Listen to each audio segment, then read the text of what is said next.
In recent weeks, a crisis has been unfolding in North America that could prove no less dangerous to U.S. security than rising tensions in Asia or the Middle East. It centers on an unprecedented move by the Canadian government that many are already comparing to the beginning of a 21st century water war. According to sources cited by the Financial Times and the Globe and Mail, Ottawa has made a fundamental decision to launch the construction of a massive hydro-engineering system worth more than $300 billion, designed to alter the flow of several rivers feeding the northern U.S. states. Officially, the project is being presented as a national program to protect Canada's climate and water resources. But behind the scenes, according to government insiders, it is seen as a strategic pressure tool on Washington in response to new tariffs imposed by Donald Trump on Canadian goods. A senior Canadian official told the Toronto Star, "We cannot afford to play only by American rules. Water is our greatest wealth, and we must use it the same way the U.S. uses energy and technology."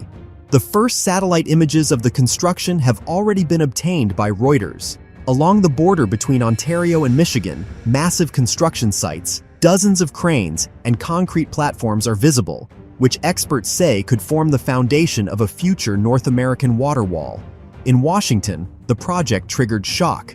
According to Politico, the White House urgently convened a closed National Security Council meeting with the Pentagon, the State Department, and representatives of corporations dependent on Great Lakes water supplies. One official, speaking anonymously, told reporters, "This is a threat to our way of life. If the Canadians cut off the water flow, millions of jobs will be at risk." Particularly alarming is that the project affects not only the economy, but also U.S. strategic security.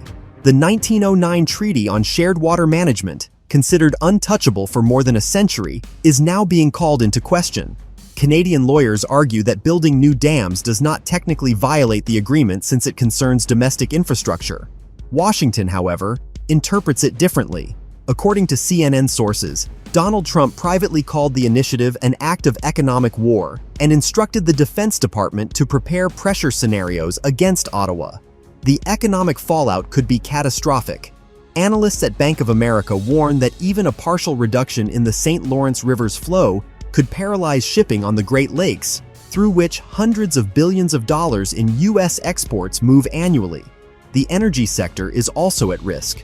More than 20% of hydropower in the northern states depends on shared water balance with Canada. The political dimension is equally concerning. Canadian Prime Minister Mark Carney, according to The Guardian, has stated in closed discussions that Canada can no longer remain America's junior partner. His team is promoting the concept of a sovereign water doctrine, treating water as a tool of national power comparable to oil and gas. If Washington plays tariff wars, we will play games with the resources they cannot live without, Carney reportedly told leading Canadian business figures. Environmental groups have also entered the fray, unexpectedly siding with the Canadian government. According to the BBC, the country's largest green movements claim the construction of dams will help better manage climate risks, prevent droughts, and preserve lake levels. However, in the United States, environmental groups are sounding the alarm. If Ottawa really cuts the flow of water toward American territory, it could lead to mass river depletion, ecosystem collapse, and the destruction of the agricultural sector in the border states. The situation is being further aggravated by the fact that Canadian media have begun to actively promote the narrative of water independence. Covers of Maclean's and the National Post now feature maps with the Great Lakes colored in Canadian red and white, and beneath photos of giant dams are captions saying, "Our future is in our hands." American analysts are calling this a psychological operation aimed at shaping public perception of water as a weapon. Pressure on Trump in Washington is growing.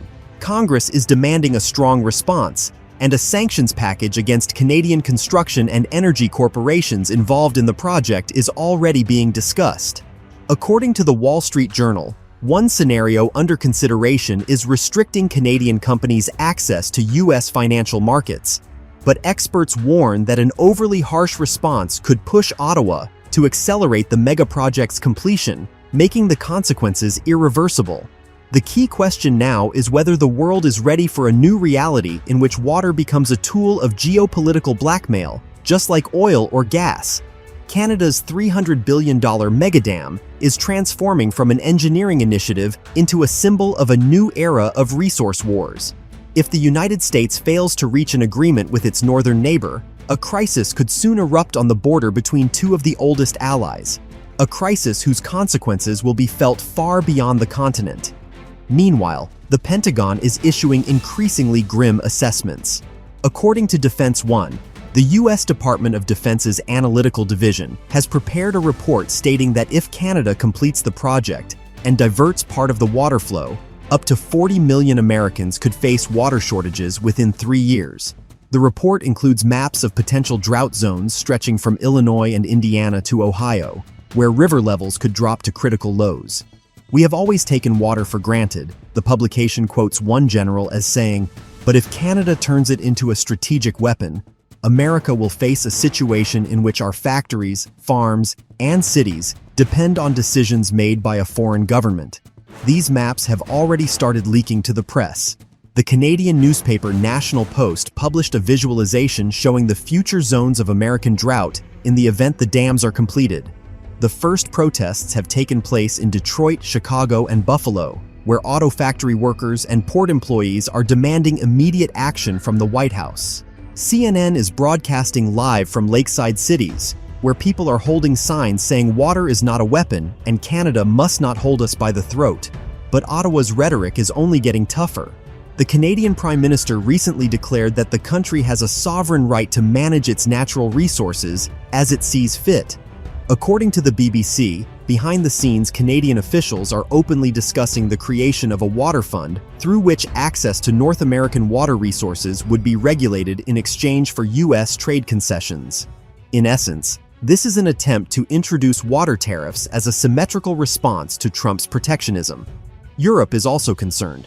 Germany's Die Welt writes that if the alliance between the two oldest partners, the US and Canada, fractures over water, it will signal to the entire world that the age of resource wars has officially begun. Chinese media, by contrast, are reacting with clear satisfaction. Xinhua is publishing articles highlighting that even America's allies are no longer willing to tolerate Washington's dominance. Analysts in Beijing call the Canadian project a textbook example of how the United States itself pushes its friends toward independence. The most alarming fact is that diplomatic channels have effectively stopped functioning. According to the Washington Post, the latest meeting between the United States and Canadian delegations in New York ended in failure. The sides could not even agree on a joint communiqué. The Americans demanded an immediate freeze of the project, and the Canadians responded with a refusal. Moreover, leaks indicate that Ottawa is considering involving Chinese contractors in the construction, which in Washington is perceived as direct interference by Beijing in a strategic conflict.